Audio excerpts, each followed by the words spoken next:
These long dog days of summer, I mean, we just made it through a heat wave. Mama was parched through this heat wave. I was hitting up Dunkin' every single day, and I will continue to probably for the rest of my days, but especially this summer.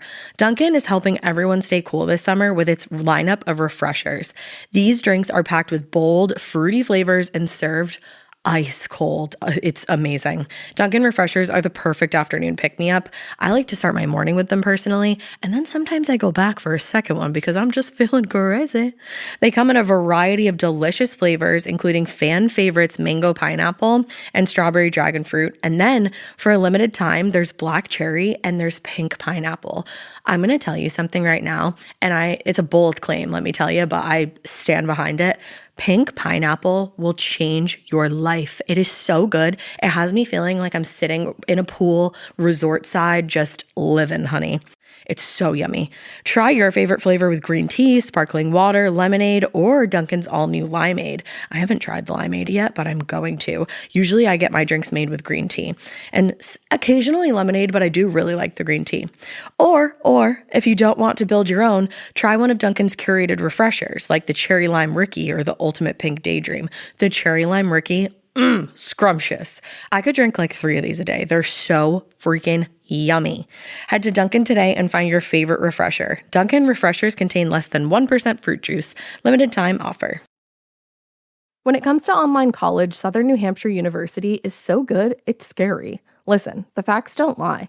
SNHU has degree programs that fit your goals, online classes that fit your life, and real support at every step. And if that wasn't enough, they've got some of the lowest online tuition rates in the U.S. This is an airtight case, you guys. Visit snhu.edu/morbid to get started. That's snhu.edu/morbid. Every good detective needs a partner to support them on important cases.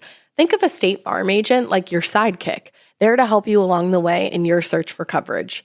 State Farm can help you choose the coverage you need, whether it's for your home, car, boat, or even RV. With so many options, it's nice knowing you have help finding what fits for you so you can get back to solving all of life's bigger cases. Go to statefarm.com or use the award-winning app to connect with a local agent and get a quote. Like a good neighbor, State Farm is there. Hey, weirdos, I am Ash. Who are you, girl? I'm Elena. And this is Morbid? Question mark? Is it? Maybe.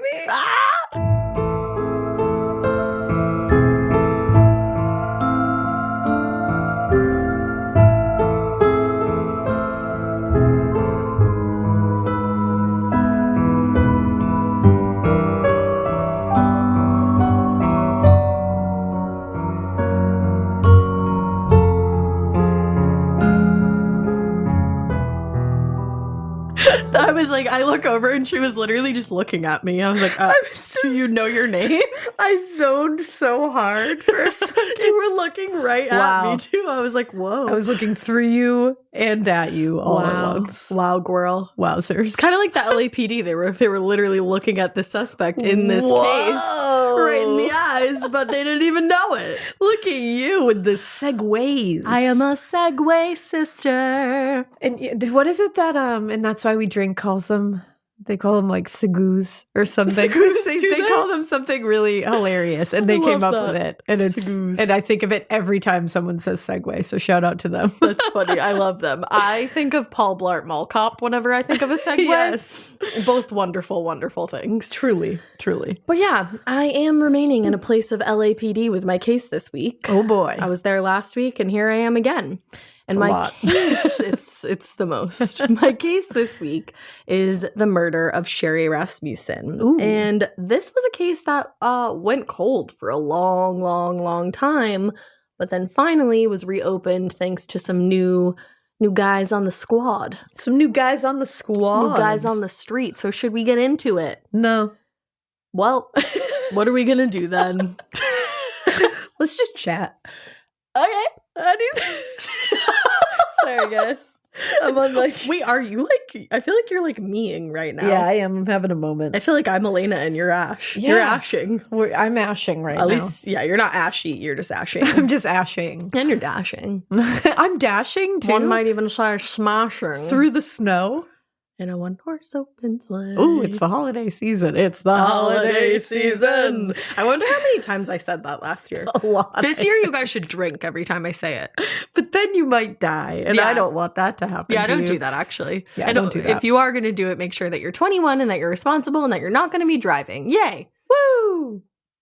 All right, so let's talk about it, actually. I decided we should talk about it. Okay, let's go. All right, so like I It's said, a late night recording, everybody. late night recording. As you can tell. Yeah. Let's get into this. So, like I said, remaining in a place of LAPD, and we are going to be talking today about the murder of Sherri Rasmussen. So Sherri was just 29 years old when she was killed. Oh, geez. And she had only been married to her husband, John, for 3 months. I was about to say we love a John. I love a John, but I'm going to keep it there. I'm going to not show my cards yet. Okay. So John and Sherri had met 2 years before our story starts, and they instantly hit it off. John had just recently graduated from UCLA. I don't know why, but I feel like I always have to say it very like UCLA. I was going to say, what just happened there? It's just the letters. Yeah, they're like kind of aggressive. UCLA. UCLA. Do you see LA? Yeah, You do. I see it. And then so did John. He graduated from there. Wow. He got his degree in mechanical engineering. And Sherri, she was already well established in her field, which was nursing. She had actually enrolled in college classes when she was only 16 years old Oh, okay. and became a full-blown nurse when she was 20. What? By the time she met John, she was actually already the director of nursing at Glendale Adventist Medical Center. What a badass. She was an absolute badass. Oh, and look how pretty she looks in her nurse's uniform. Like she looks was like beautiful. the quintessential. You know? So true. Sherri's mother, Loretta, later said of her, she liked taking care of people and making sure things were done right, that people were cared for properly. Like, this woman was a nurse because she genuinely cared about people. She has those kind of kind eyes. Doesn't Like she? her face is just like very Friendly. It's just kind. It is. Yeah. Kind and friendly. And even her father said, he elaborated on what her mother said of her. And he said that Sherri told him, I'm going to elevate the stature of nursing in the nation. And he said that she Whoa. was well on her way to do so. Oh. Her parents absolutely loved her. Her 2 sisters adored her. Everybody in her family was beyond proud of her. And John was also very impressed with not only her work ethic and her drive, but her beauty. Like we were just saying, Google a picture of Sherri. Yeah. You'll be in awe. She was gorgeous. And they had a lot in common too. They were interested in the same things. They both loved running. Their lives really matched up with one another's. And of course, their relationship had its hiccups, which we will definitely get into. But by all accounts, the 2 of them were really happy and overall loved each other. But the morning of February 24th, 1986 would change absolutely everything. So John was headed into work that morning, while Sherri debated whether or not she was going to go in, because that morning she'd been called in to supervise a human resources class for the nurses, and she just really didn't feel like going in. Okay. You know, just it wasn't for her It that happens, day. man. You know, you wake up and you're like, fuck this. Yeah, sometimes you just need a you day. Ugh, and Mental you know health what? day. Take those days. Self-care, man. Self-care. Don't take too many of those days don't because take you'll too lose your many. job. Yeah. But take But a couple of those days every now and again. You deserve that day. You certainly do. But John said, he was like, I don't know, I think you should just go in and get it over with. Like, you know, let's just get it done with. And with those few words of advice, he was off to start his own day. He had some dry cleaning to drop off before work, and then he was heading right into work. So he left the townhouse that they owned together around 7:20 in the morning. Now, later that morning, he called home to see if Sherri had gone in or not. And when he didn't get an answer, he assumed that she must have gone into work. So he called her office, but he was told by her secretary that she actually hadn't seen Sherri in the office that day. So you might think that's weird. I thought that was a little weird when I first read that, like her secretary didn't see her. But this wasn't super weird to John or Sherri's secretary because this day was a Monday, which meant that Sherri would actually spend her day going along to teach different classes. Okay. So it wasn't unlike her secretary to not see her on a Monday. It was a busy day for her. Because she was just kind of bopping around. Exactly. So John just figured that in the hectic going-ons, that Sherri's secretary had just missed her. So he tried her at home a couple more times that day, and he didn't get any answer, which did make him slightly nervous. But at the time, he didn't want to overreact. Maybe she'd just gone out to run errands after work, something like that. Everybody's been there where you're like, I'm not going to go straight to the worst case scenario because I don't want to. But it is in the very back of my mind. Always. So John got home later that night, and things were off when he pulled up to their garage. The garage door was left open, which was weird in and of itself. And what was stranger was that Sherri's BMW that he'd gifted her after they got engaged was gone. So for a second, John rationalized that, she's just off running errands. Everything's fine. Yeah. But then he saw broken glass scattered upon the driveway. Oh. And would later realize that their balcony door on the second floor of the townhouse had been smashed to pieces. Ooh. And that's what this glass was for. And as for the door leading into the home, wide open. Something was very off here, and there was nothing left to rationalize. Oh, what a scary scene to come home to. Absolutely. Ooh. So John entered the home cautiously, and he immediately found his wife, 29-year-old Sherri Rasmussen, laying dead on the living room floor. Aw, Sherri. She was still dressed in the oversized t-shirt that she'd gone to sleep in the night before, and she was wearing a robe that she usually wore when she was kind of bopping about in the morning getting ready for her day. Her arms were raised up slightly, like she'd been in defense mode up until the last second, and one of her legs was slightly bent at the knee. Her face showed very obvious signs of a very intense beating, insane. And John also saw evidence of at least one gunshot wound to her chest, which was in the center of her chest. Oh my God. It would later be revealed that she was shot 3 times in the chest. When John reached out to touch her, she was already cold. And when he checked for any other signs of life, there were none. So he raced to the phone and he dialed 911. Now, it was immediately clear that the LAPD wanted to write this crime off as some kind of home invasion gone wrong. Huh. Does that sound familiar? Yeah. No, I've never heard them say things like that. Yeah, even last week it wasn't a home invasion gone wrong. And especially in the 80s, you never heard of them getting anything wrong. No, never. They were on top of everything. Yeah, spoiler alert, this is not a home invasion gone wrong. Yeah, I don't know not a lot about that. No. Looks like a home invasion gone wrong. That's the thing. It would have gone very wrong. With the beating and the shots to the chest. Yeah. And we're going to get into how none of that really makes sense. But there had been other burglaries in the area, and the culprit hadn't been caught yet.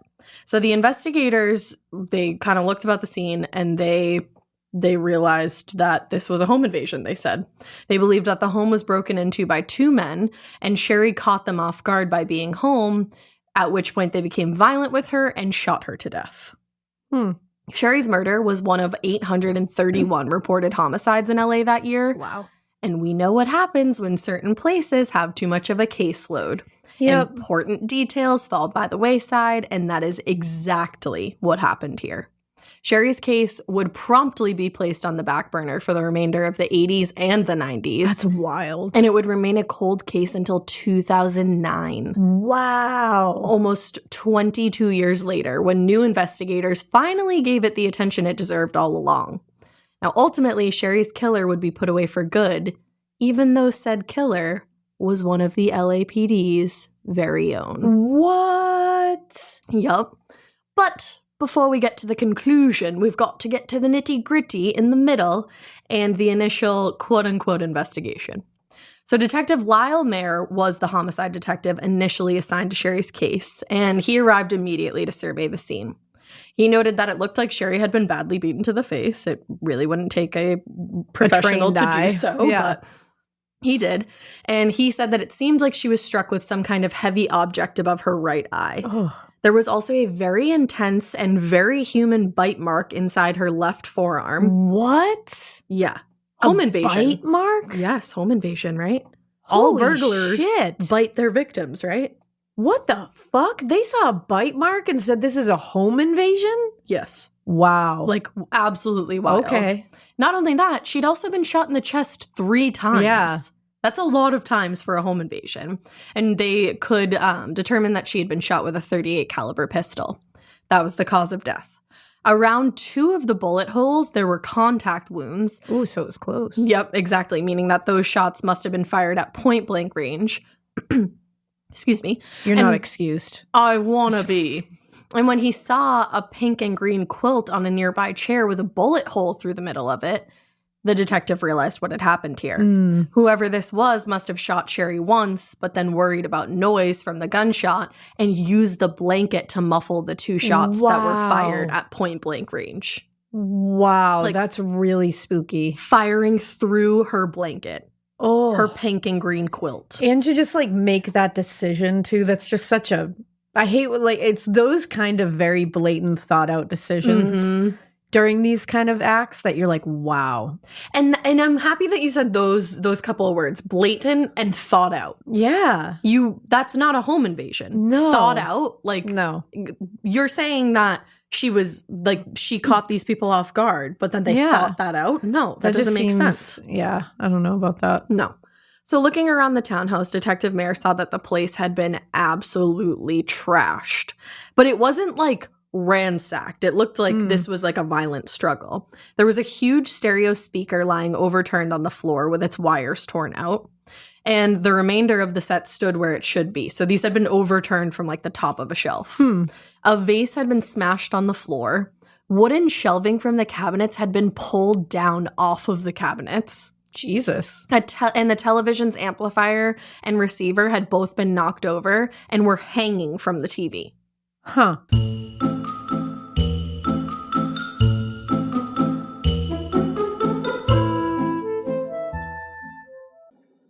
Getting paid twice a month doesn't mean money is scarce. It just feels that way. That feeling makes you do weird stuff, like putting things on a card you didn't need to. Earnin removes that feeling. With Earnin, you can access up to $150 per day of money you've already earned, plus up to $1,000 between paychecks. Standard transfers take 1 to 2 business days with no mandatory fees, and expedited transfers start at $3.99 and cap at $5.99. 5 million people are already on it, and honestly, it's wild it didn't exist sooner. Download Earnin on the App Store or Google Play, spelled like earning money without the G. Type in Morbid under podcast when you sign up. It'll really help the show. Earnin is a financial technology company, not a bank. Access limits are based on your earnings and risk factors. Standard cash outs take 1 to 2 business days with no mandatory fees. Expedited transfers available for a fee. Tips are voluntary and don't affect the service. Available in select states. Terms and restrictions apply. Visit earnin.com for full details. Every good detective needs a partner to support them on important cases. Think of a State Farm agent like your sidekick, there to help you along the way in your search for coverage. State Farm can help you choose the coverage you need, whether it's for your home, car, boat, or even RV. With so many options, it's nice knowing you have help finding what fits for you so you can get back to solving all of life's bigger cases. Go to statefarm.com or use the award-winning app to connect with a local agent and get a quote. Like a good neighbor, State Farm is there.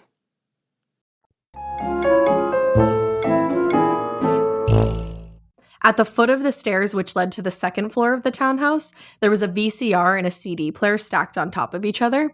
And the CD player had a bloody fingerprint smudged onto it. And there was also blood smeared all along the wall leading up to the stairs. And like I said, one of the glass doors that was on the second floor, which led out to the second floor balcony, had been completely smashed out. Yeah. So after the scene is like not making sense. Not at all. And why are all of these electronics left? Right. If this is a home invasion gone wrong, they didn't even carry one of those things out, not even the CD player. Yeah, like you'd think they grabbed something. Yeah, like anything, especially if it's right by the stairs. And if you're gonna like kill this woman during a home invasion, you're going to steal things. That's the whole point. Exactly. You came in here to steal things. Exactly. You killed her so that you could continue to steal things. That's weird. Precisely. Yeah. So after taking in the scene and taking notes, Detective Mayer wanted to sit down with John to talk about the morning before he left and what he saw and did when he first got home and discovered Sherri's body. Essentially, he was trying to rule John out as a suspect because, as we all know, 9 out of 10 times, the husband did it, TM. Mm-hmm. Detective Mayer, though, was actually able to rule John out as a suspect pretty quickly. Wow. He's not a police officer. So it wasn't John. Okay. All right. Good. So we all love a John. Right. Yeah. Right. Okay. No, we love one John. We love the John. Yeah. We love the John. Yeah. The reigning John. The reigning John. There you go. So it was clear that this John was absolutely distraught, and he described Sherri and his marriage to her by saying that they were having the best time. Like, they loved being married. That's sad. To Mayer, it didn't seem like an act. He felt like this was genuine. Okay. So he told John, and this is a direct quote, "I believe your house was burglarized today sometime before 10 a.m. He then said that there were no signs of a forced entry, which led him to believe that the killer or killers had simply traipsed into the home expecting to find, find valuables inside, but not a person. He presumed that while one of the home invaders went around unplugging electronics from the walls, that the other person went upstairs and was met by Sherri, who probably came out of the bedroom and was caught off guard. Oh, okay. He then said that Sherri either ran from or traced the intruder to the dining room, and that's where the first shot was fired. Mm-hmm. Mayer thought that the shot must have gone through Sherri's body, which shattered the glass door behind her. Oh, okay. I was wondering that one. Mm-hmm. So that makes sense, I guess. And at that moment, when the other intruder heard the shots, they got startled and left, which was why the electronics were still stacked by the stairs, he said. Okay. Maybe. Then Sherri ran downstairs from the remaining intruder, which accounted for the blood smeared along the wall going down the stairs. But you're also leading me to believe that she'd been shot through the chest and then ran down the stairs. Yeah. I don't really know about that. I mean, crazier things have happened, but that's a lot to assume. Feels like a little bit of a stretch. Yeah. But I see like the other pieces a little bit. I do see the other pieces slightly. And then she was met with the killer in the living room, where they hit her over the head with the vase, which is why the vase was smashed, and then grabbed the quilt lying nearby and used it to quietly shoot her 2 more times. Then they got out of there using Sherri's BMW and abandoned the plan to rob the house in the first place.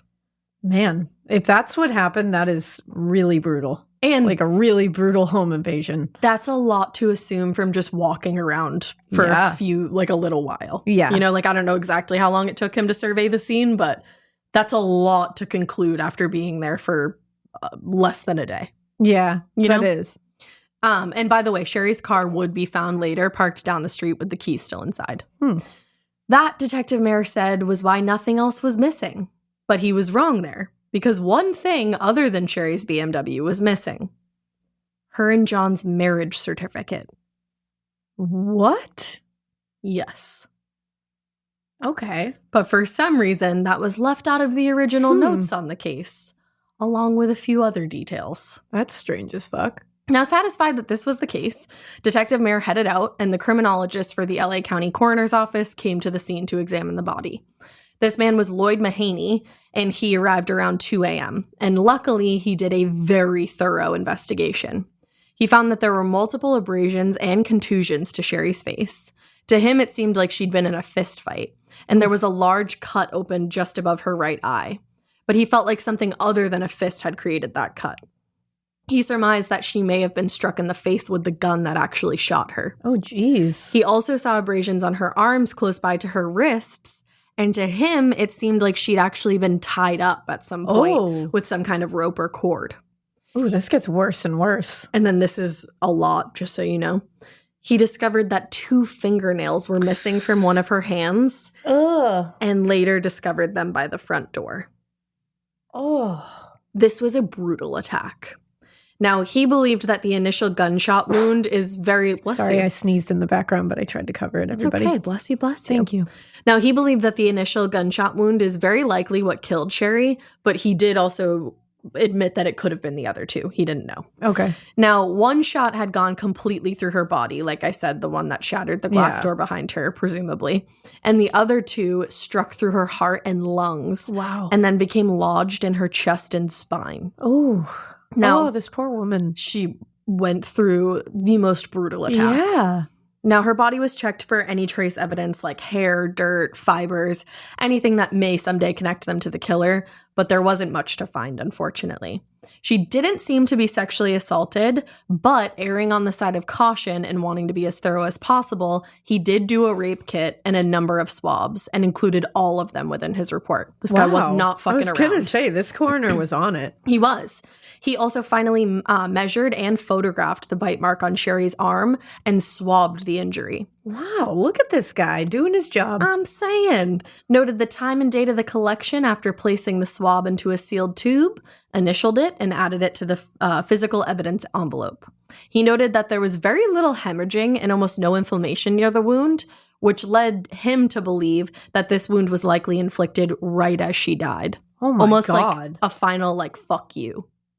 That is, I don't know what it is about that. You know what that is? That's personal. That's so personal. It's so degrading. Yeah, absolutely. You know, like, ugh. Absolutely.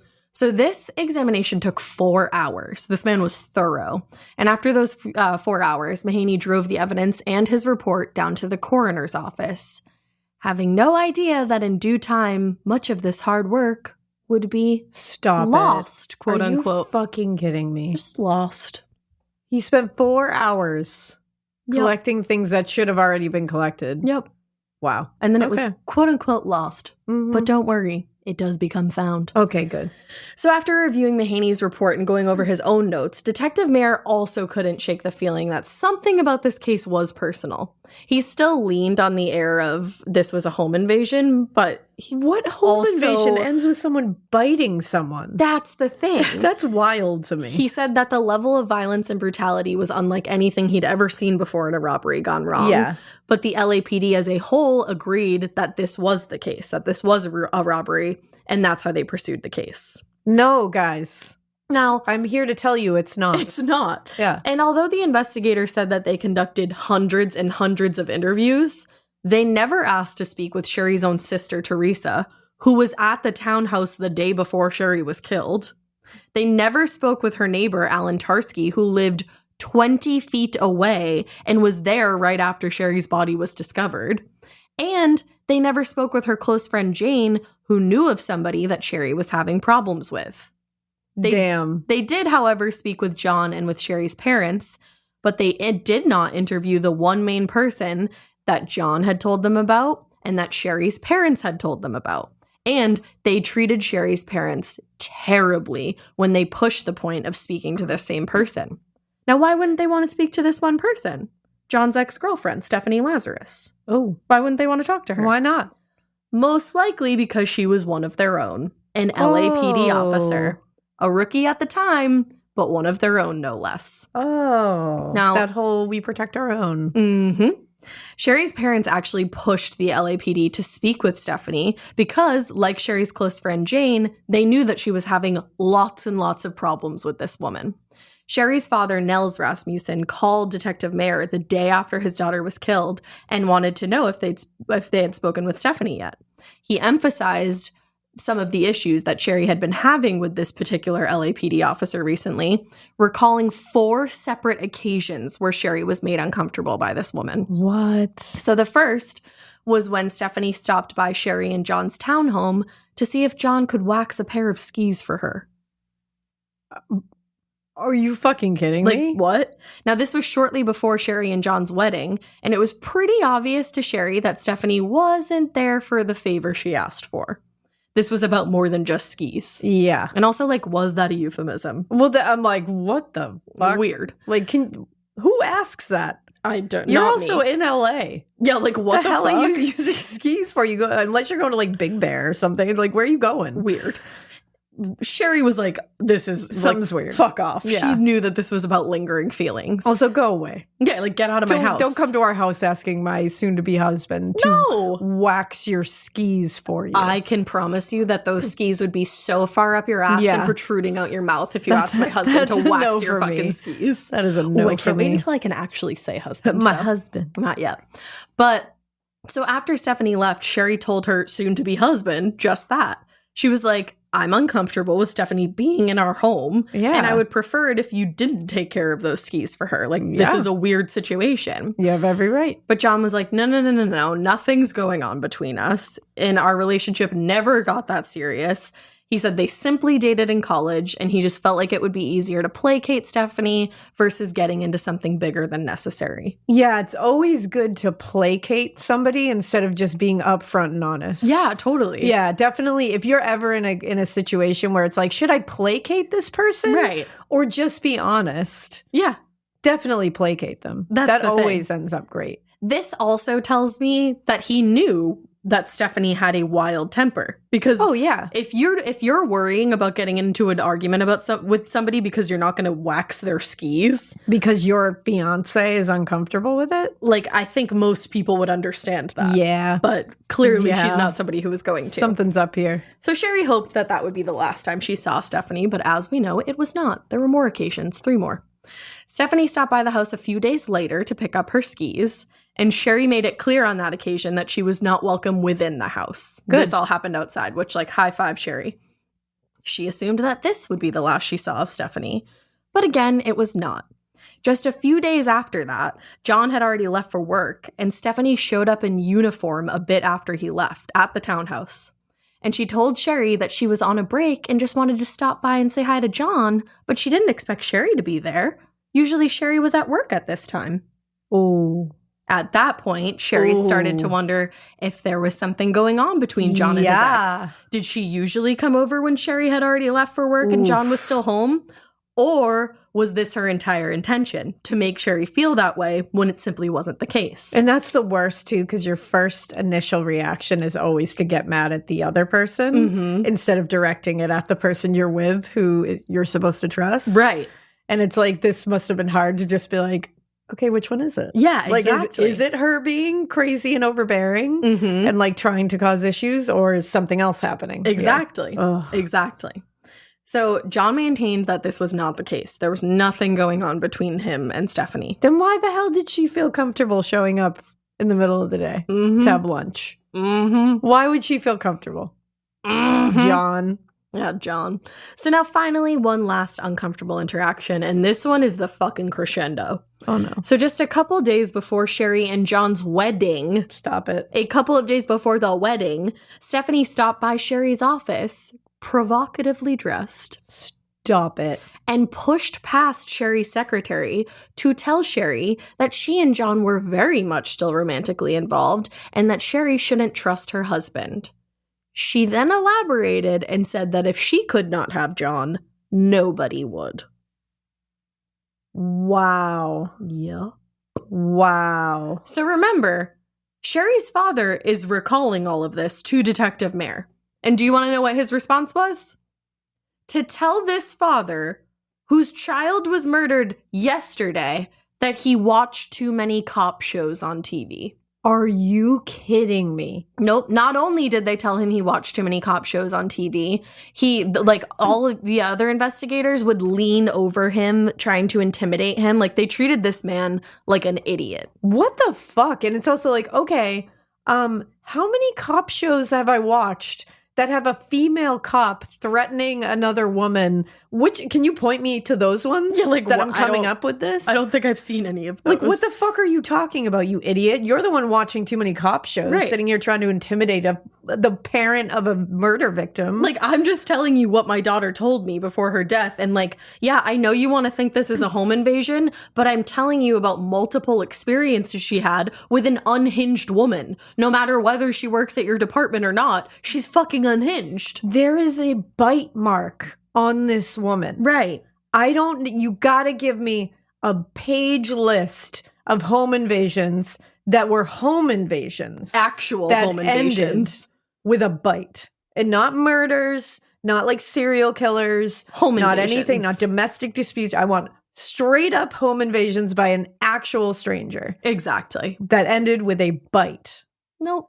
That is like animalistic. Oh, absolutely. That This whole shit attack was animalistic. Vicious. Because if you really put into your head a visual of somebody biting someone, especially they're dying. after they've been beaten And shot 3 times. the rage, they have to look like an actual wild animal. Oh, Doing absolutely. that. Like, it is an actual terrifying picture to have in your head. How did this woman lose 2 fingernails? No. Not in a casual home invasion. Like, I'm sorry. No.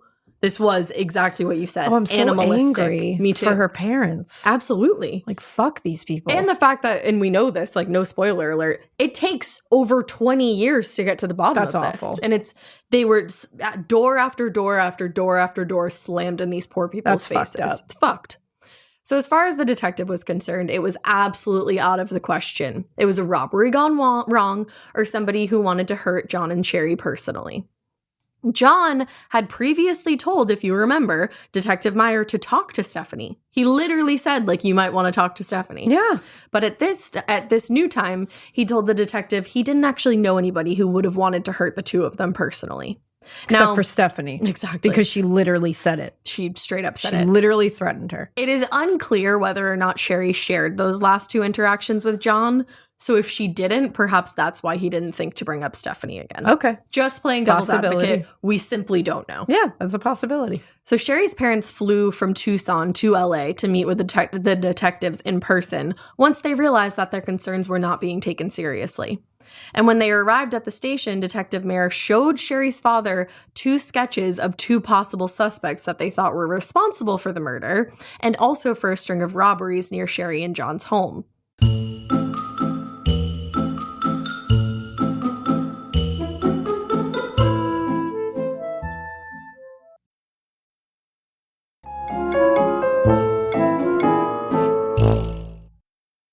Nels was absolutely shocked that they still hadn't looked into Stephanie and thought the entire theory of this burglary gone wrong was preposterous. Because it was. For one thing, if the investigators believed that this was indeed a burglary, then they also had to believe that the fight that happened before Sherri's death lasted over an hour. Yeah. Based on like her time of death, she would have had to fight with this attacker for more than an hour. Yeah, that makes total sense. If these 2 men were the ones that Nels had been shown, then they were big guys, and it was near impossible to think that Sherri could have fought off even one of them for that long. But 2 of them without sustaining more injuries. It was completely preposterous. And for another thing, how about the cause of death?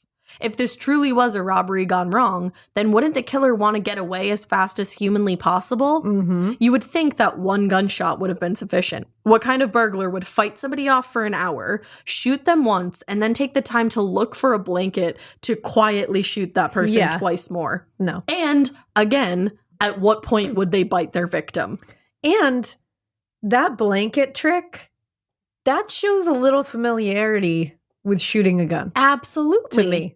Absolutely. Because I don't know a lot of just like, I mean, I don't know any home invaders, but I'm saying like, not that I know of at least, but I also like, I don't think they come in there thinking like, well, like I could use this to muffle this. Like they're not, no. Usually home invasions, if they're there to rob, they're not looking to hurt someone. They're not looking to kill someone. They're there to intimidate if they have to, but to get the shit and get out. Thing. That's the main goal here. It's not to kill someone silently. That's not the goal. That's the point. Like later on, the DA says, like, why not just fire 1 shot even in the air and then run away? Like that's probably what they would have done. Or even fire 1 shot at the person and run away. Exactly, and run. They're not going to take the time to find a fucking blanket and shoot them 2 more times and then bite her. Yeah, no. What? No. What? The evidence just was not adding up to being a burglary. But unfortunately, it wasn't really adding up to anything. And after the initial round of interviews and a couple of weeks following up on evidence, there weren't any leads whatsoever. Probably because they weren't following up on the correct evidence, Correct. I would say. That's exactly that. But at some point, they packed all the evidence they had into boxes and put the case on a shelf. Wow. Technically still an active investigation, but at this point, a cold one. So years and years and years went by. And then in 2001, a new unit formed within the LAPD. And it was dedicated to cases that were, yes, still technically open, but hadn't seen activity in years. So there were thousands of unsolved cases dating back to 1970. So thousands. How sad is that? Isn't that so sad? And that's at one department. Yeah. Like, imagine throughout the world how many unsolved cases there are. Countless. Absolutely. So sad. But within that caseload was Sherri's case. So her case landed on the desk of Rob Bubb toward the end of 2008. Bubb? Yes. I love that. I know that he's like Rob Bubb. Spoiler alert, he's like the hero of the story. Oh, thank goodness. Okay, and Detective Bubb. The fact that, that's what I start calling him, Detective Bubb. And every time I wrote it, it was making me so happy. I felt like Bubba was like with me. Bubs would do that as a detective. She would be the hero. Absolutely. That's very true. So yes, it was about 22 years after the murder that Sherri's case landed on his desk. Wow, 22 years. Crazy. And at first, nothing really significant jumped out at him. But then he saw the note about the bite mark on Sherri's arm. This part of the show is brought to you by Anua, the Korean skincare brand known for scientific, gentle, yet effective formulations. The latest from Anua is the Retinol Collagen Gua Sha Cream, a firming cream with a gua sha-shaped tip built right in. Have you guys heard of gua sha? It's that viral massage tool that moves fluid and tension out of your face. Less puffiness, a snatched jawline, honey, more definition in your face. Retinol firms and reduces fine lines, and collagen keeps your skin plump and structured. This cream has both of those things, arguably the most optimal combo for that snatched, lifted look all in one step. I am obsessed with the Gua Sha cream. First of all, it feels so cool to the touch. When you put that on your face, it's just like, this is lovely. It's like a little spa treatment that you can give yourself. I like to do mine at night after I get out of the shower. I rub the cream on my face with the little gua sha. I'm sculpting that jawline, honey. I got it on the cheekbones. And actually, I had a facial the other day, and the lady doing my facial, the professional, she said, "Do you use a gua sha at home?" And I said, "I do." And I said, "How did you know that?" And she said, "I didn't have those little like bumps in my chin or like different areas like that." So she could tell that I was using the gua sha. And I said, "Oh my God." I just feel like I wake up less puffy in the morning when I do it the night before. But you can do it whenever you want to. I, 10 out of 10, recommend this product. The Anua Gua Sha Cream value set is available at anua.com, already discounted. Use code MORBID for an extra 10% off. That's ANUA.com, code MORBID. The Sherwin-Williams summer sale is here. Get 30% off select paints and stains or 35% off their newest product, Emerald Symmetry, July 17th through the 27th. Whether you're looking to refresh your interior or your exterior, they've got the colors to bring your vision to life. And with delivery, getting everything to your door is easier than ever. Shop online or visit your neighborhood Sherwin-Williams store. Retail sales only. Some exclusions apply. See store for details. Delivery available on qualifying orders. And back in 2004, he realized within the caseload that an error was discovered relating to the evidence in this case. After Lloyd Mahaney's 4-hour examination, you remember, he drove the evidence, including the swab done on the bite mark, down to the coroner's office. Well, somehow it was never delivered to the LAPD Scientific Investigation Unit and instead sat on in a freezer at the coroner's office for 18 years. Are you shitting me? Never even made it to the LAPD at all. Wow. Sat in a freezer for 18 years. Wow. However, once that error was discovered, the evidence was tested. And while the saliva from the bite mark didn't match anybody that the LAPD had in their criminal system, it was determined to be a woman's saliva. I knew it. Mm-hmm. I knew it. So Detective Bub went back to the suspect list and he looked for a woman's name. There was only one name on that list, Stephanie Lazarus. Oh, shit. Who was now a high-up detective within the LAPD. I knew it. And not the rookie that she was in the 80s. I knew it. Now, Detective Bub did not know Stephanie personally, but he knew her name well enough. She was very, very well respected in the force.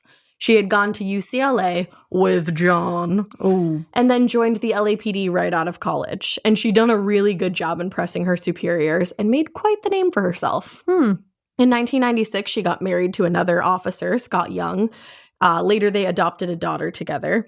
And Stephanie was described by friends as intelligent, athletic, good with people. She was very logical and analytical, which are two objective. Getting scared is one thing. Getting a thrill is, well, you want more of those in your life. The Genesis GV70 is built to thrill, baby. A thrilling yet elegant design always makes driving the GV70 an exciting adventure. Its powerful athletic stance screams performance and turns heads. Everybody's looking at you, girl, or boy, or whoever. Command the road and experience a class-leading standard 300 horsepower. Oh my God. Plus, discover the different dynamic drive modes for all different terrains. Choose between the different terrain modes for whatever road conditions you may encounter. The Genesis GV70's award-winning technology and performance lets you drive with comfort and drive with confidence all at the same time. It's an exciting SUV with intuitive tech that can make your ride smooth even when the road isn't.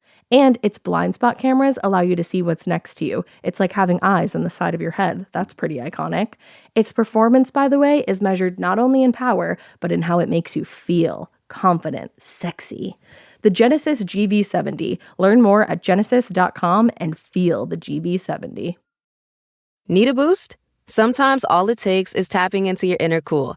Icebreaker's gum helps you unleash the confidence within. Each chew releases a rush of icy flavor powered by cooling flavor crystals, sending a wave of refreshment to reinvigorate all your senses. Icebreaker's convenient pack fits everywhere, from car cup holders to backpack pockets, so you can find your cool wherever you go. Grab Icebreaker's gum online or at a store near you. Good skills for detective work. True. She was known to drop off sweet treats to her neighbors come the holiday time. She'd also been very active within community policing initiatives. She was involved with DARE. She had internal roles on the police force. She actually served as treasurer of the Los Angeles Women Police Officers and Associates. Whoa. And worked briefly within internal affairs. Back in 1993, she was promoted to detective. And in the late 90s, she actually worked as an instructor with the police academy. This is horrifying. It's it's insane. This is horrifying. And she was also part of a new 2-person unit on the force. So she was one of 2 people on this force investigating art thefts. She'd actually gone out of her way to learn different painting techniques and other aspects that would help her solve these cases and recover previously stolen artwork. Essentially, she seemed very far off from being a cold-hearted murderer. Yeah.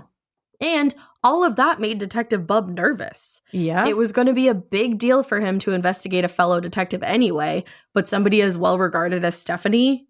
Yikes. Oh, no. But at the same time, he still wanted justice for Sherri and was really more worried about his investigation on Stephanie flying through the rumor mill that was the LAPD. And that's how sad is that he was like, oh, shit. Yeah. Like, she definitely did it. But right. This is going to be a problem. Exactly. No. Right. If the evidence points to her, then this shouldn't be a problem. That's the thing. But it's true that it would have been. Not only was he worried that it was going to fly through the rumor mill and get back to her, but he was also worried that somebody else would become involved and try to protect Stephanie, whether it was legal or not. Can you which imagine? tells you that this does happen. Yeah. Like, if he's worried about Absolutely. that, there's a precedent that was set. That should never be a worry. Never. It should be the evidence is pushing this way. We're going to pursue it. Exactly. Wow. But his concerns were entirely valid because it seemed like at least one person had already tried to cover up Stephanie's involvement in the original investigation. According to Mark Bowden from Vanity Fair, quote, "The case record suggests that one or more persons during the initial investigation and continuing through the next 10 years were not just disinclined to consider that one of their own had murdered Sherri Rasmussen, but actively conspired to hide evidence that might have proved it. For one thing, all of the records in the Rasmussen file pertaining to Nell's suspicions about Lazarus, and even the interview with John the day after the murder, where he discusses Lazarus with Meyer, are missing." What Excuse the me, fuck? Mayor, are missing. There are audio recordings and notes of every other interview in those first days, which was standard operating procedure, but there are none for the ones where Lazarus was specifically mentioned. End quote. Can you imagine being so broken Absolutely not. as a human I won't being even imagine it for a second. that you would help cover up a crime like No. this No. against a woman who did nothing? Literally nothing. Married a man Nothing. she loved. Not even that there's a justification out there for that. No. But this is like, I just want your husband. Yeah. And I'm just mad that you like. And when What? you really break it down, you're covering up the murder because you have the same job. That's so wild. It's like, okay, so like people that work in human resources, do you feel compelled to cover up crimes for other people because they work in human resources? No. no. Where else does this happen? Like, Other than politics.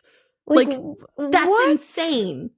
It's a Because you have the same job. Like It when I was makes a no hairstylist, sense. I promise you, if I thought that one of my other fellow hairstylists has murdered somebody, I would not be defending them. no. I would not be planting anybody else's hair at that crime scene. No. No. No. We might have the same job, but we do not have the same integrity. I've got some. That's the boom. I've got I like that. some. I've got some. I've got some integrity. That felt like very Real Housewives. I at the end I there. want to be on the Housewives like so bad. So bad. When I turn 50, maybe. There you go. Oh, That's your time to dreams. shine.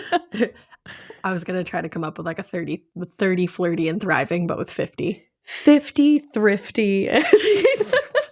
No. Anyways, And thriving. And There you thriving. 50 on the Real Housewives and thriving. But anyway, this is fishy as fuck. It's just fucked up. Like, what It really is. You like, people went out of their way in this case to cover up for somebody simply because she was a cop. Yeah. Like, I can't. I know, of course, that's not going to make your department look awesome if there's a murderous cop on your squad. But also, at the time, she's a fucking rookie anyway. It's also not going to make your department look great to cover up a murderer. Yeah, it's a on your lose-lose, Yeah. but at least you can win in the fact of justice. And if you guys all came forward and said, well, the evidence points to this and we follow the evidence because that's our fucking job, That'd make you look I'm sure real a good. lot more people would be like, wow, integrity. Good job, everybody. Exactly. I feel Instead of safe. being like, hey, sorry, we covered it up because like she has the same job as we do. as we. She She has the same job as we for fucking 22 years. Oh my God. Get fucked, all I of you that cannot. did that. If you're still alive and you're somehow, for some reason, listening to this, fuck you if you Yeah, were that was involved in shitty that. as fuck. Fuck you. But instead of letting that scare him off, all of that, Detective Bub just got crafty. Hell yeah, Bub did. Right? There were officers and investigators within his team that he trusted implicitly. And he was also their supervisor. So he was like, I pretty much trust you. And like, you're fucked if you fuck up. You're fucked. So he called on them to do an outside of regular hours investigation. The team was made up of him and detectives Jim Natal, Pete Barbara, and Mark Martinez. They were the only four with any information about this investigation, which they did outside of regular work hours. And they all made up cover stories in case anybody asked why they were suddenly Wow. so interested in old DNA evidence. Oh my God, this is badass. They also encoded their notes on the investigation and had a code name for Stephanie Lazarus, which was number 5. Number 5. I don't really know why. And they kept all the information regarding her specifically in a separate binder that only they had access to. Wow. Fucking badass. That's crazy. Now, in all honesty, they actually weren't super confident in the beginning of this investigation that they had the right suspect. But then a literal smoking gun fell into their laps. Oh. They found within Stephanie's file that there was a record showing that just 2 weeks after Sherri Rasmussen was murdered, Stephanie reported that her .38 caliber backup pistol was stolen. Oh. Stolen, you say, Steph. Oh. As we know, that was the exact gun that Sherri had been killed with. And interestingly Interesting. enough, Stephanie had made the decision to file this report in Santa Monica, even though she worked for the LA department. Huh. Weird. Yeah, that's strange. Very clearly, she was going out of her way to avoid suspicion. Of course. And she had clearly gotten rid of that gun because she had to, because she used her cop gun to kill someone. Wow, she got away with this for so long. Yeah, it's so fucked up. Wow. The detectives then looked over the notes on the scene, and it became clear to them that this was staged, or at the very least had just all happened within the struggle of everything. Nothing about the scene, as we've said 400 million times at this point, made sense in the context of a robbery. No. Sherri and John lived within a gated and very busy condo complex. This was broad daylight and during hours that people would be out and about and heading into work. And even if they had decided to ignore all of that, these home invaders, why would they take the time to get in such a wild fight with the homeowner instead of just firing the gun, like I said earlier, and dipping? Yeah. Doesn't make any sense. And if these were like the home invaders that the cops initially were trying to say they were, they had a ton of robberies like this under their belt. They wouldn't go and rob somebody at 9 a.m. Yeah, it's like that's why the are they dumbest shit. totally breaking what has been working for them? Exactly. Clearly. Exactly. So at first, they were simply trying to rule Stephanie out as a suspect, but the more and more investigative work they did, the more and more confident they became that one of their very own was responsible for a senseless murder and had spent the last 22 years cosplaying as somebody who was supposed to protect the community and pretending like she wasn't a cold-blooded murderer herself. Wow. She was just like at the DARE program hanging around with kids. Mhm. Wow. And her name only showed up in this investigation one time. that's not One shocking. time. Not shocking. But they knew that Sherri's parents had been adamant that John's ex be looked into. But these investigators relooking at the case didn't know if John's ex and Stephanie were the same person. And they weren't going to be like, hey, did you ever date a guy named John Yeah. whose wife got murdered? Because that'd be kind of obvious. Yeah. So instead, Detective Jim Nuttall placed a call to Sherri's father and asked him about his original statement that he'd made to the police about looking into John's ex. Meanwhile, he's like, hi, yeah. Oh, he must have been absolutely elated to get this call. Validated. Like, geez. He still didn't know the woman's name, but he knew that she was a female police officer. Boom. Boom. So this investigative work took about 4 months, but by the end of those 4 months, Detective Bubb's team was sure that they had their prime suspect. There was a problem, though. Pretty much all of their evidence was speculative. No actual smoking gun here. Yeah. Sort of, but no actual one. Yeah. And in order to make a good case, they knew that they were going to need physical proof or evidence. Yeah. But they knew that the swab test from Sherri's bite mark injury proved that the attacker was a woman. And so they figured they needed to prove that that woman was Stephanie Lazarus. Mm-hmm. So that meant that they would need to collect a sample from her. But again, they didn't want to raise suspicion on her part. I'm getting comfortable because this is getting, I'm like, ooh, what are they going to do? This is What's going to happen? Just absolute best. This is mwah. Oh, I love that. So in May of 2009, Detective Bubb went to his commanding officer and arranged a meeting with the deputy chief at the time, Michael Moore. In that meeting, they laid out their entire case against Stephanie, and Moore authorized the use of a special internal affairs unit, Hell yeah, he did. which meant that an undercover police officer was now going to become involved and follow Stephanie into a Costco.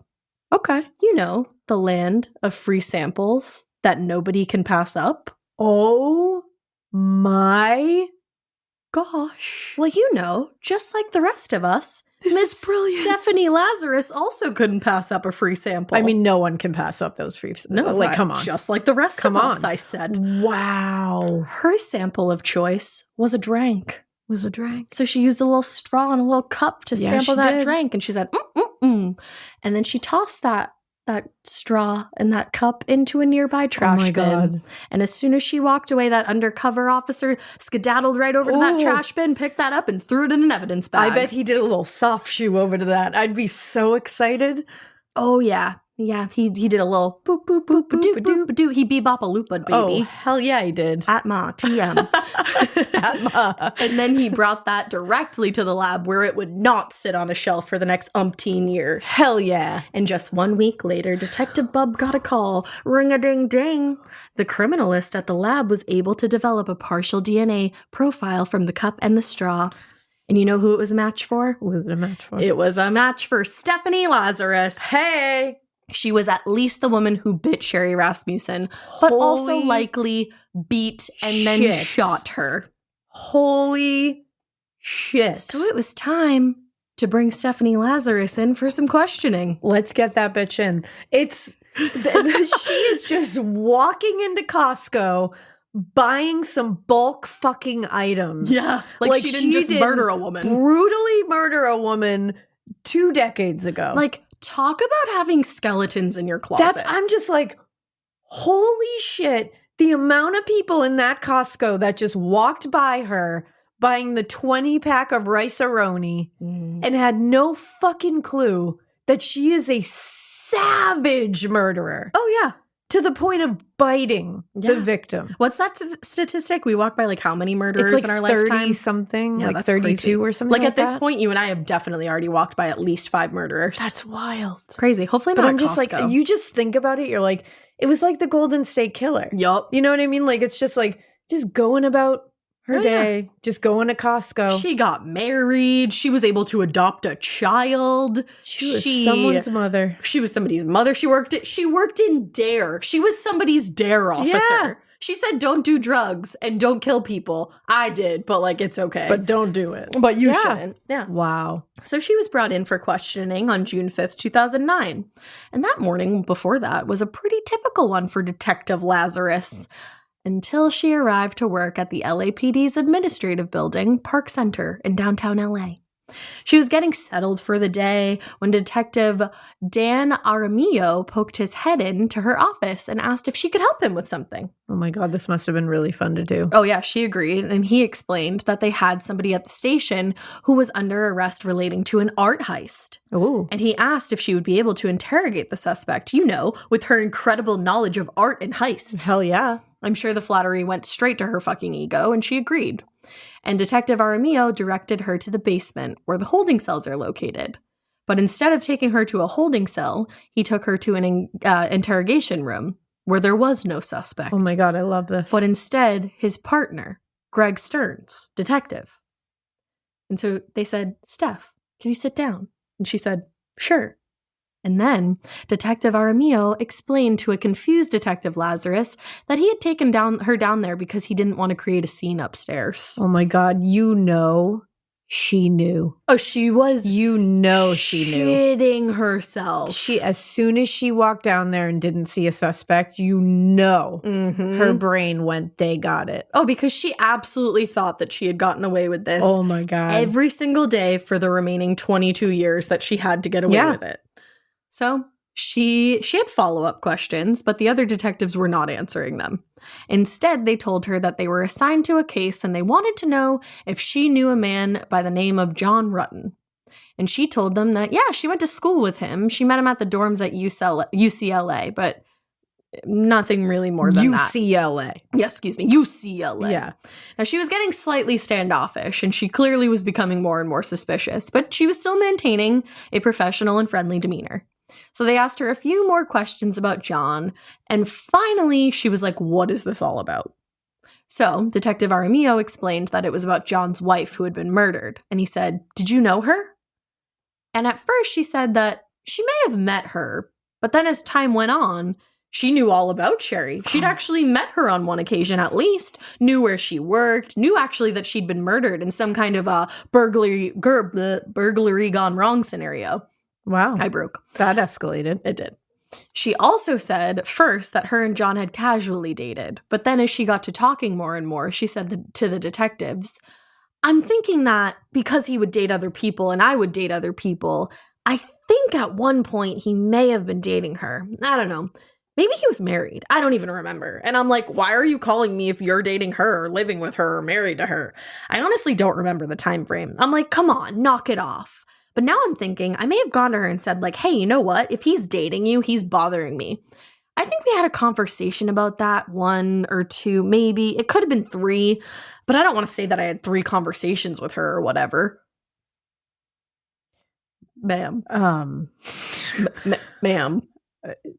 Ma'am, this is okay. An interrogation room. This is not a Wendy's. No. Like what? What the fuck did you just say? I'd be like, what was the answer to the question? Was it in there? What? Was it?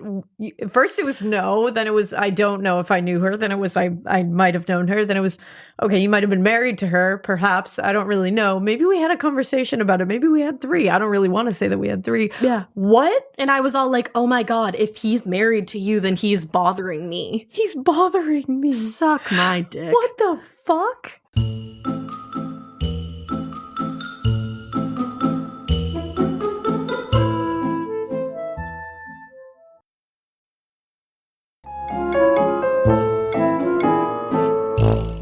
Then she went on to say that, she couldn't remember exactly what had happened, but whatever had happened between her and Sherri was water under the bridge. Oh, yeah. Yeah. Yeah. So Detective Aramillo then asked Detective Lazarus if she'd ever been to Sherri and John's home.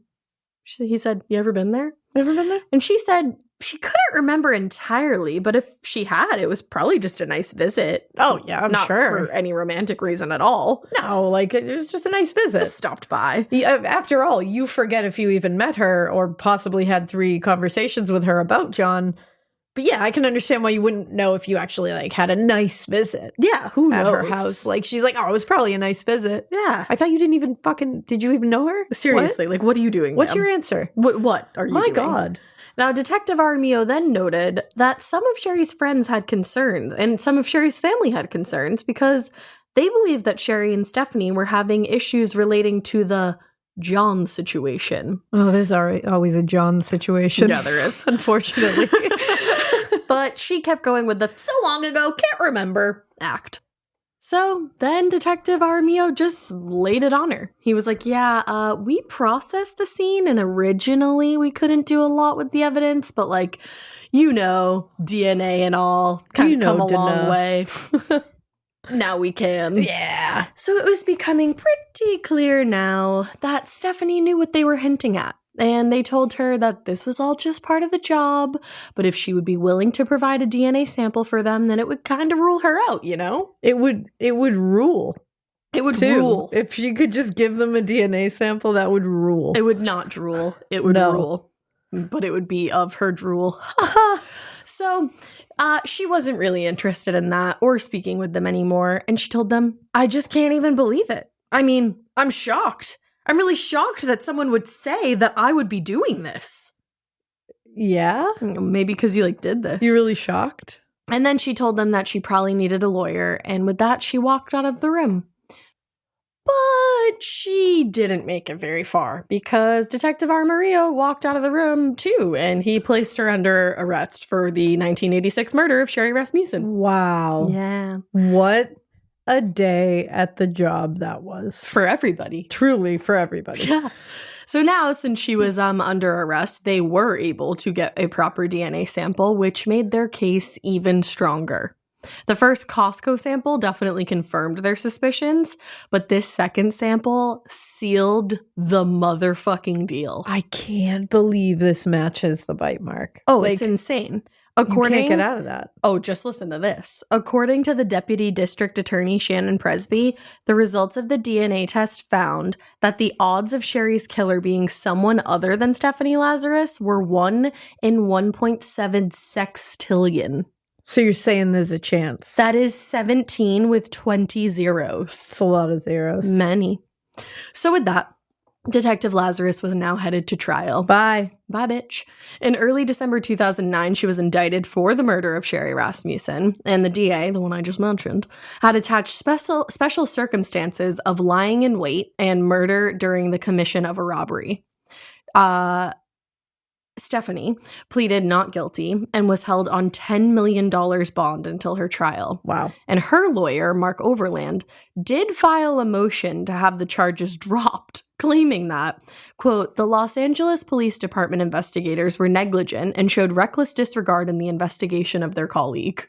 Wow. We shouldn't investigate people who are simply colleagues. Yeah, no, don't do that. Now, no.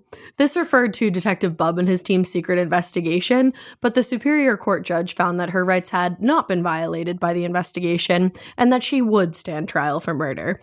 But they were going to take the death penalty off the table because the Superior Court judge did find that the special circumstances attached to the case were inappropriate. They didn't fit. So the trial started in February of 2012, and the DA argued that Sherri's death was not the botched robbery that the initial detectives believed it was, but was instead a straightforward case of jealousy and passion gone terribly wrong. This is wild. It's insane. It's absolutely insane. John and Stephanie had indeed met in college in the beginning of their relationship. Things weren't that serious, but in 1981, after their graduation from UCLA, he and Stephanie had been romantically involved dozens of times. Oh, come on. However, he was clear with Stephanie that this was purely sexual and he had no intentions of making her his girlfriend or even his wife. In John's mind, this was 100% casual. But in Stephanie's mind, no matter what she said after Sherri's murder, she had serious feelings for John that led to serious feelings of jealousy directed toward Sherri. That's why you don't cheat on your spouse. Yeah, exactly. Well, up until this point, he hasn't. He wasn't married when they when they had sex. Up at this point. Oh. But when Stephanie found out that Sherri and John were engaged in 1985, she actually called John and begged him to come over to her house. She also wrote a letter to John's mother in August of that same year saying, quote, I'm truly in love with John. Getting scared is one thing. Getting a thrill is, well, you want more of those in your life. The Genesis GV70 is built to thrill, baby. A thrilling yet elegant design always makes driving the GV70 an exciting adventure. Its powerful athletic stance screams performance and turns heads. Everybody's looking at you, girl. or boy or whoever. Command the road and experience a class-leading standard 300 horsepower. Oh my God. Plus, discover the different dynamic drive modes for all different terrains. Choose between the different terrain modes for whatever road conditions you may encounter. The Genesis GV70's award-winning technology and performance lets you drive with comfort and drive with confidence all at the same time. It's an exciting SUV with intuitive tech that can make your ride smooth even when the road isn't. And its blind spot cameras allow you to see what's next to you. It's like having eyes on the side of your head. That's pretty iconic. Its performance, by the way, is measured not only in power, but in how it makes you feel confident, sexy. The Genesis GV70. Learn more at genesis.com and feel the GV70. The best summer pieces are the ones you end up wearing on repeat. Comfortable, versatile, and somehow right for almost every occasion. Quince makes it easy to create a summer wardrobe that you'll love, with elevated essentials made from premium materials like European linen, organic cotton, and washable silk, without the traditional retail markup. I love that! Quince's 100% European linen pants, dresses, and tops are the pieces that you absolutely will reach for all summer long. I absolutely love their linen. I have so many pairs of their linen pants, which you can dress up or you can dress down in the summer. Like, say you're going to a nice dinner, you can pair it with like a silk shirt, a really cute necklace, some good, makeup and an updo. Or if you're just looking for a more casual look, you can do the linen pants with like a loose button-up shirt and you still look really chic, kind of like, I don't know, Diane Keaton vibes, I kind of think. Also, it's not just apparel. Quince also offers elevated essentials for your home, from bedding and bath to kitchen essentials and furniture. They have it all, honey. I am a big lover of Quince, and I really do think you will be too. Make your summer wardrobe feel easier. Go to quince.com/morbid for free shipping on your order and 365-day returns. Now available in Canada too. That's QUINCE.com/morbid for free shipping and 365-day returns. Quince.com/morbid. And the past year has really torn me up. I wish it didn't end the way it did, and I don't think I'll ever understand his decision. Wow. So, when John finally did agree to meet up with her, she declared her love for him. She begged him to please choose her. She said what they had was so much more special than anything he could ever have with Sherri, and that they were the ones who were supposed to be together. But John told her no, he loved Sherri, and he was going to go ahead and marry her. But he still had sex with Stephanie that night. Oh, come on, John. Are you kidding me? What the fuck is wrong with you? This sounds like my ex. It absolutely It really does. Either way, this sounds a lot like that. It sure does. It really does. It's like, what the fuck were you thinking? Yeah, You're it's sitting like, come here on. ending things with her and then having sex with her. While you're engaged to someone else. What is wrong with you? Like come on, you can't do that. That's gonna muddy all of the waters it could possibly muddy. Obviously, it's on nowhere near the same level of what Stephanie is doing, and by no means is it a cause and effect situation. No. But it's a situation where it's like, dude, like, come on. Like, think with the head on your neck. That's the thing. It's like, that's just wrong to do. That's shitty to do. What are you doing? Like, you're engaged to someone else. You're talking someone else off a ledge, telling them that you are in love with this other person. Right. And then you have sex with them. That is going to confuse a human being. And also, what about that gets you going? Yeah, like ending things with someone? That's just very piggish. It's disgusting. That's very piggish. So Stephanie's roommate at the time confirmed this and also said that John might have been done with Stephanie, but she certainly wasn't done with him. Ugh. Whenever she did date somebody, which was rare, she always compared them to John and said that they weren't as good for her as he was. And he also, her roommate, knew that she would drop by to remind John that she was still around, just like when she dropped the skis off in all the other instances that Sherri's father had reported to the original detective. So this really was a situation where when she said, I'm stopping by, and John was like, there really isn't, like, she doesn't, like, we don't have lunch together. What, he was telling the truth? Technically, I guess. I don't know. But I don't know, because that's what I'm saying. Like, I don't really believe that. No, I believe there was some stringing along going on here. I mean, having sex with her after you break up with her automatically is stringing her along. But then I think it continued. And that's the thing. Like, we can hope that that was the last time and that, like, she just held on to that. But who knows? I'm really. not so sure. Either way, it's just I mean, What I a hope fucked up situation. for Sherri's sake that it ended there. You know, like Yeah. I hope for Sherri. I would hope that it didn't even happen, but unfortunately, he Yeah. did testify that it did. Ugh. So it's wild. What a messy situation. But when Stephanie realized that John wasn't going to leave Sherri, she ultimately lost it and brutally attacked and murdered somebody. So Nels was called to the stand for the prosecution and recalled telling the police on multiple occasions to investigate Stephanie Lazarus and told the jury how many times he'd been dismissed. It was clear to him that the LAPD was simply unwilling to investigate one of their own. And he also testified that his daughter had told him she was sure somebody in disguise was following her. Wow. In the days and months leading up to her death. She said she believed that it was a woman dressed as a boy. And whoever it was, she said, had eyes that would look straight through someone. Ooh. And check out Stephanie Lazarus's eyes I just looked it up. if you got a second. Yeah. She's got like piercing. Yeah, just, her like, eyes are very unique. And very unique eyes. They give a vibe. He had also heard from friends of Sherri's in the following years that actually Stephanie showed up everywhere Sherri went and that Sherri was scared of her. What? Like, move on, girl. Seriously. Like, what I'm the sorry. fuck? No one is that good. No one's worth that. For you to end somebody else's life Get and out throw of your own here. away, like it's no. No.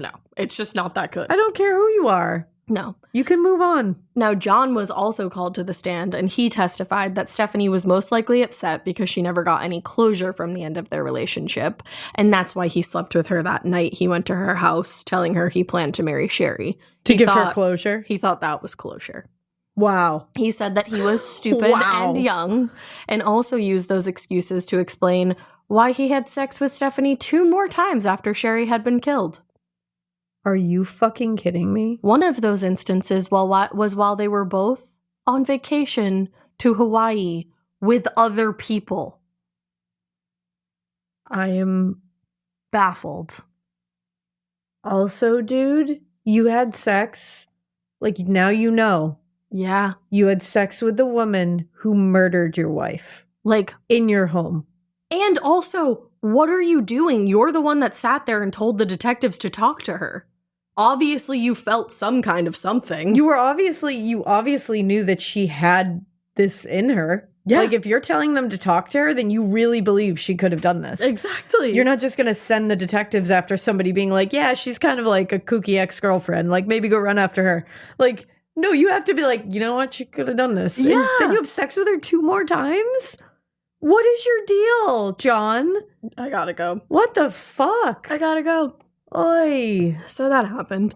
And then the Oy. DA also presented the physical evidence, including not only the Costco sample, but the one following that, and also the fact that Stephanie's backup gun, the one that she had reported Yeah. stolen just after the murder, matched the .38 caliber slugs that were removed from Sherri's body. Jesus. And at that time, those were standard LAPD issue. Oh, look at that. Crazy, huh? Wow. Then it was Stephanie's lawyer's turn to make his argument, which was going to be pretty hard to make, especially because of the DNA of it all. I was going to say, you have your work cut out for you. Yeah, but he argued that John and Stephanie's relationship went much further than a casual fling, Oh. which, like, you can argue that all you want. It did. In my Yeah. opinion, it absolutely was more than Obviously, casual. but that doesn't mean anything. What defense is that? Yeah, if anything, that makes it worse. Exactly. He said they went on trips together, they had sex many times.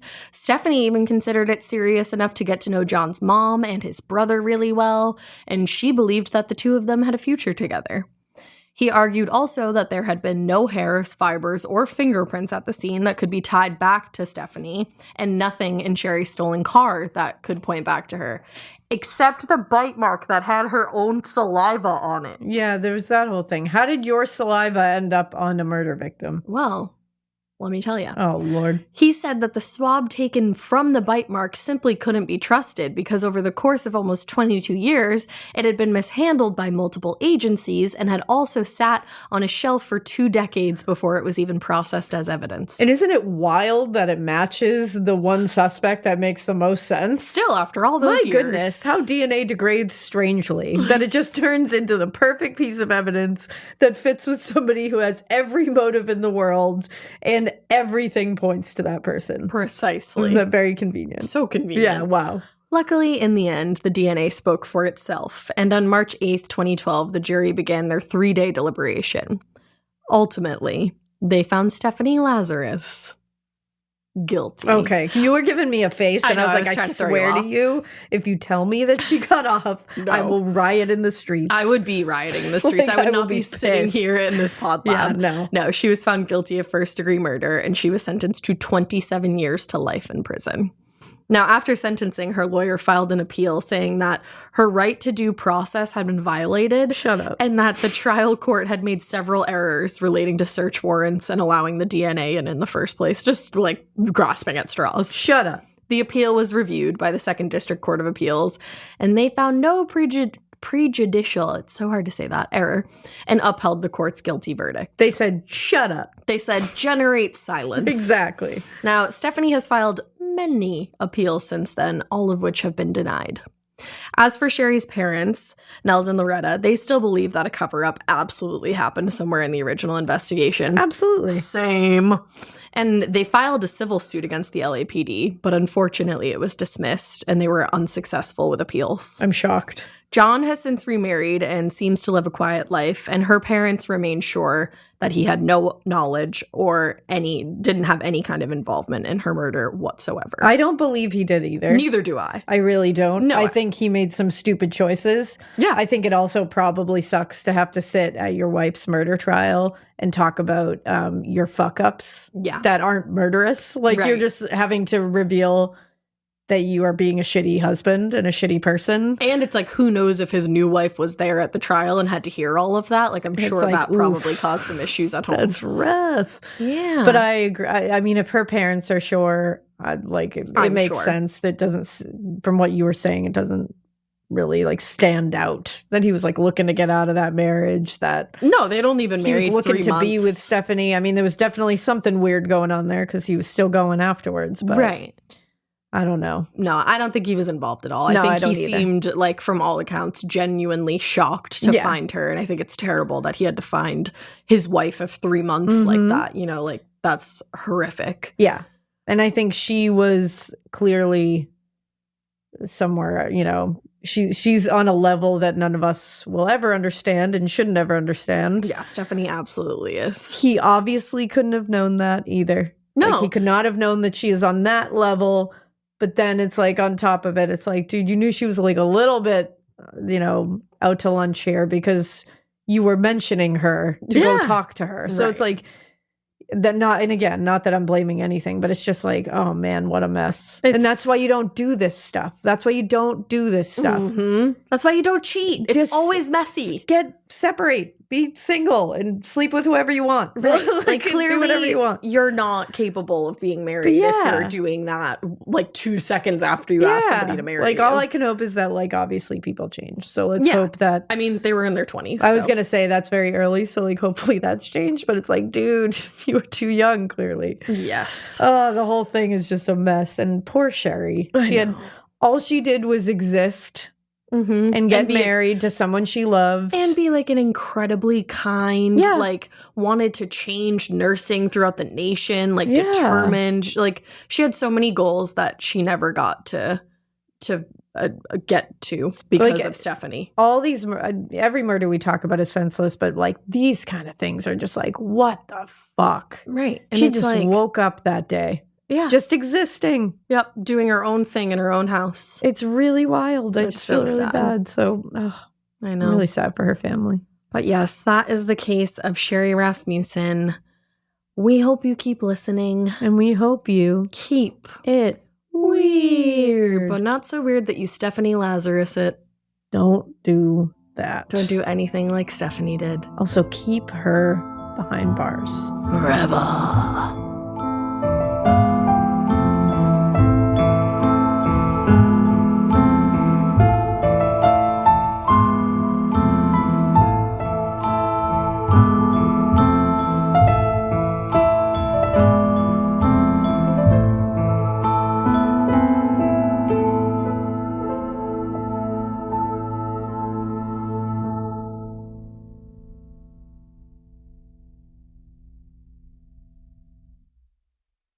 You wouldn't take financial advice from a 72 hours in a single day alpha influencer, would you? Same goes if you're in a car accident or any accident. Who you choose matters. That's why Morgan & Morgan exists. They're the largest injury law firm in America, and they've built a reputation by actually winning cases, not just talking about it. Over 1,000 lawyers across all 50 states and $30 billion recovered. Injured? Go to forthepeople.com/podcast. That's forthepeople.com/podcast.